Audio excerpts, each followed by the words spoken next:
എല്ലാവർക്കും നമസ്കാരം. സുഖമാണല്ലോ? ഒരു ചെറിയ കാര്യം പറഞ്ഞോളട്ടെ. നമ്മളിൽ പലരും നമ്മളുടെ വിധിയാണിതെന്നൊക്കെ പറഞ്ഞ് നമ്മൾ സമാധാനിക്കാൻ ശ്രമിക്കും. നമ്മുടെ തലവരെയാണ്, നമ്മുടെ കൈവെള്ളയിലുള്ള രേഖകളാണ് എന്നൊക്കെ വിശ്വസിക്കുന്ന ഒരുപാട് പേരുണ്ടാകും അല്ലേ? ഇനി നമ്മുടെ കയ്യിലെ വരയും തലയിലെഴുതിയ തലയിലെഴുത്ത് എന്ന് പറയുന്ന കാര്യങ്ങളും ഒക്കെയാണ് നമ്മുടെ ജീവിതം നിശ്ചയിക്കുന്നതെങ്കിൽ പിന്നെ അതിനെന്താ അർത്ഥമുള്ളത്? എല്ലാവരുടെയും ജീവിതം അങ്ങനെയാണോ? ഒരിക്കലുമല്ല. നമ്മളുടെ ജീവിതം നമ്മൾ തന്നെയാണ് കരുപിടിപ്പിക്കേണ്ടത്. എന്തെല്ലാം ബുദ്ധിമുട്ടുകൾ വന്നാലും നിശ്ചയദാർഢ്യത്തോടു കൂടി അത് മുന്നോട്ട് കൊണ്ടുപോയി വിജയത്തിലെത്താൻ വേണ്ടി നമ്മൾ ശ്രമിക്കുക തന്നെ വേണം. അല്ലാതെ കയ്യിലൊരു വരയോ, കൈനോട്ടക്കാരെ മുമ്പിലൊക്കെ നമ്മൾ കൈ കൊണ്ട് വെച്ച് കൊടുക്കാറുണ്ട്. ഞാനും പലപ്പോഴും ചെയ്തിട്ടുണ്ട്. ഇപ്പോഴാണ് ഇതൊക്കെ നിർത്തിവെച്ചത്.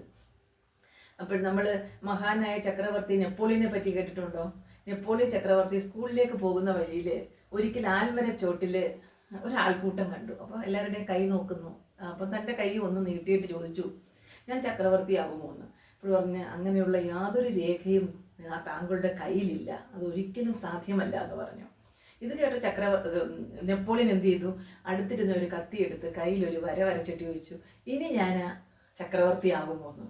അദ്ദേഹം പറഞ്ഞു, തീർച്ചയായിട്ടും നിനക്കാവോ, അതിന് നിനക്ക് ആർക്കും നിന്നെ തടസ്സപ്പെടുത്താൻ കഴിയില്ല. കാരണം ഈ വര നീ വരച്ചതാണ്, തലവര നീ വരച്ചതാണ്. നീ വരച്ച വരയാകുമ്പോൾ നീ ആ ലക്ഷ്യത്തിലെത്തുക തന്നെ ചെയ്യും. അല്ലാതെ കൈരേഖയല്ല നമ്മൾ നിശ്ചയിക്കുന്നത്. മറ്റുള്ളവരുടെ അഭിപ്രായങ്ങളോ വിധിയെ തീരുമാനിച്ച് നമ്മൾ മാറ്റങ്ങളെ അക്സെപ്റ്റ് ചെയ്യുകയല്ല. നിശ്ചയദാർഢ്യത്തോടു കൂടി നമ്മൾ ആ ലക്ഷ്യത്തിലെത്താൻ വേണ്ടി ശ്രമിക്കുകയാണ് ചെയ്യേണ്ടത്. പ്രിയമുള്ളവരെ, കൈവര നോക്കിയാണ് നമ്മളുടെ വിധി നിശ്ചയിക്കുന്നതെങ്കിൽ കൈയില്ലാത്തവരുടെ കാര്യം ഒന്ന് ആലോചിച്ച് നോക്കി. അവരെത്രയോ ഉയരങ്ങളിൽ എത്തിച്ചേർന്നിട്ടുണ്ട്.